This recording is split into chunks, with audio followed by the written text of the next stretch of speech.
Hey, welcome back to the podcast. I'm your host, Vanda, founder of the Period Makeover Solution and Fertility Maximizer. And today I want to talk about something that I feel like a lot of other people are not talking about, that doesn't get talked about enough, that we need to be talking about more. And that is male factor involvement in fertility struggles. 40% of the time, there is a male factor, meaning a male or sperm related reason for couples struggling to get pregnant. And we just don't talk about it enough. I feel like all of the focus and attention is on women and what women can do to improve their fertility and how they need to be tracking their fertility and how they need to change their diet to better support fertility and they need to take fertility treatments and they need to get their hormones tested. We hear all of those things, and women are taking all of this action. They're very motivated to take action to help improve their hormone health and then therefore their fertility. And that is great. But there are a lot of things that men can be doing as well. And I'm not always saying, I don't want to imply that men are just like resistant to do anything to help with fertility or that they're lazy and they like don't want part of it and they're like pushing like it's on you. Most husbands, most people that you should be, like considering as a good partner to have children with are not going to be that way at all. They're going to be very supportive. They want to know what they can also do to help with this situation, to help carry some of this burden because they see you emotionally struggling and beating yourself up month after month when you're not seeing a positive pregnancy test. And they likely would give anything to help fix that for you. It's not that men are unwilling to do anything, but a lot of times they don't know what to do. And you, as the woman, also don't commonly know what to tell them. There's kind of this conception out there that, well, men are just naturally fertile. Like if they're a healthy person, then their sperm must be healthy too. And it's on me. It's not, we shouldn't even really be that worried about him and his health. And if his sperm's okay, it's just, it must be something with me and my hormones. That's such a common thing that I see and I hear it over and over again in the clients that I work with and in potential clients that I talk with. And again, I just want to come back and like 40% of the time, there is a male factor to the fertility struggle. And there's a lot of reasons why men kind of avoid um, testing or avoid taking action. Again, part of that is just a lack of knowledge. I even, when I was doing some research to put this episode together and create the guide that I am including as a summer bonus, when you sign up for Fertility Maximizer by June 30th, you're going to get it as a bonus. It's a 90-day sperm boosting guide. And when I was really trying to flesh that out and make sure that I had included everything in it that I wanted to, that I was providing factual information, that I was giving guidance that was really actionable and not just like fluffy stuff that you read and think like, okay, great, but like, what do I do with that information now that I've read it? I I was surprised at the there was just like not a wealth, I guess, of information out there on how to boost sperm health. It seems to be an area that is lacking. And I think that that comes back to it's almost still like a taboo type topic. Men are embarrassed by it. I think there's a factor of feeling emasculated when it's coming into question of like, well, maybe you are the, I don't want to say issue, but like maybe you are contributing to our struggles to get pregnant.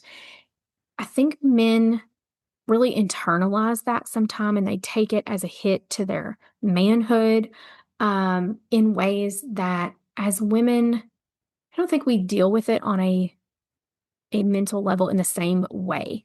Obviously, fertility struggles are very mentally challenging for women as well, but I think it's just a different type of mental load or mental worry for a man versus a woman. And women have, especially over the last few years, I feel like gotten so much more comfortable talking about hormones for sure, but even if fertility struggles and struggles to get pregnant, I think we're coming out of it being as much of a taboo topic. I hope that is the case.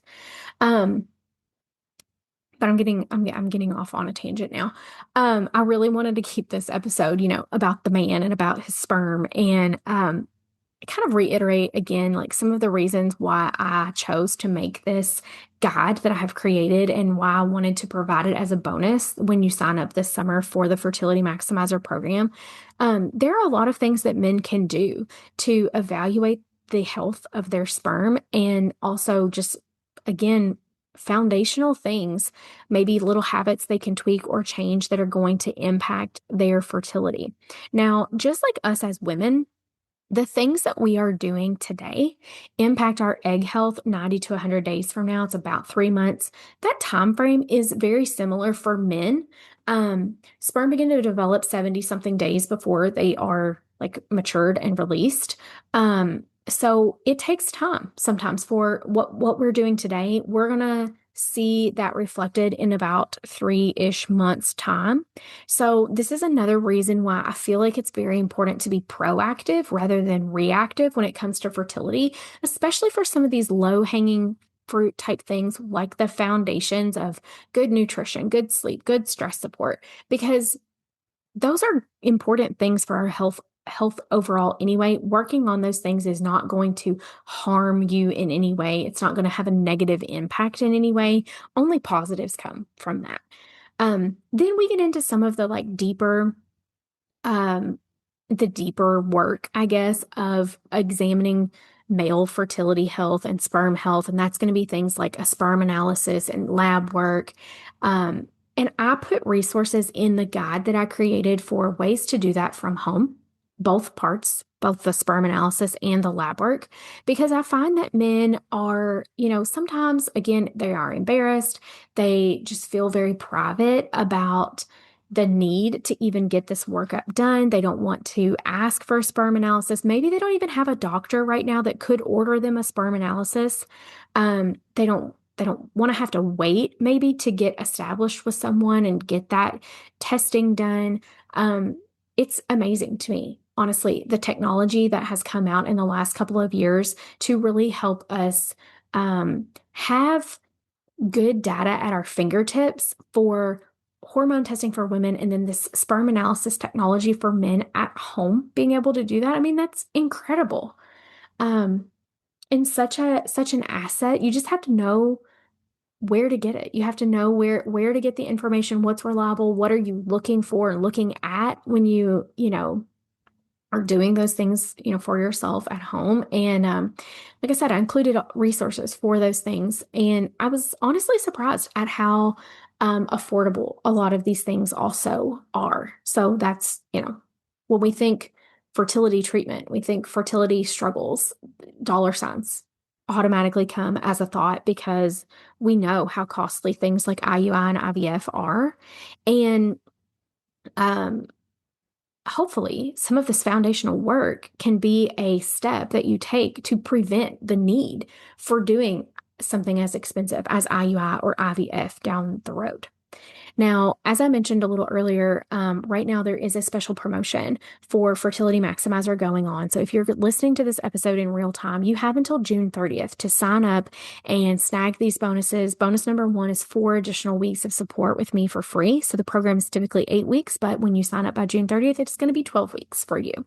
And then the second bonus is getting the 90-day sperm boosting guide completely for free that you will, be able to just consume yourself and then hand off to your partner so that you can feel really confident that you both are doing what you need to do to help maximize your fertility and optimize your chances of getting pregnant. So that link is in the show notes where you can, it's really simple. You can just go to my website. Actually, it's wellnesswithvanda.com. There's a button that says join my program. If you click that, it will take you to the Fertility Maximizer page where I have listed out some details on what's included in the program, what the cost is, and it's your sign up button. So you can sign up there. And then, as always, if you have questions about the program and you're like, I really wish I could just chat with Vanda about what's going on with us and what we've tried so far and what we've had happen. And that way, she could kind of tell me if she thinks, yes, this is going to help me, or no, this isn't a best fit program. You need something else. Then that is what my free consultation call is for, the happy hormones clarity call. There's a link for that in the show notes always. So I do have availability on my calendar. Feel free, please book one of those. There's no commitment. They are, like I said, they're free. And I would love to talk with you. I love when I get to chat with someone either on a Zoom call like that or even in my Instagram DMs and and kind of help them decipher what the best next step would be. Sometimes it is working with me inside Fertility Maximizer, but sometimes it's something different. And I'm always happy to give that guidance and give that support. So I'm going to leave you guys there for today. I hope you have a great rest of your day and a great rest of your week.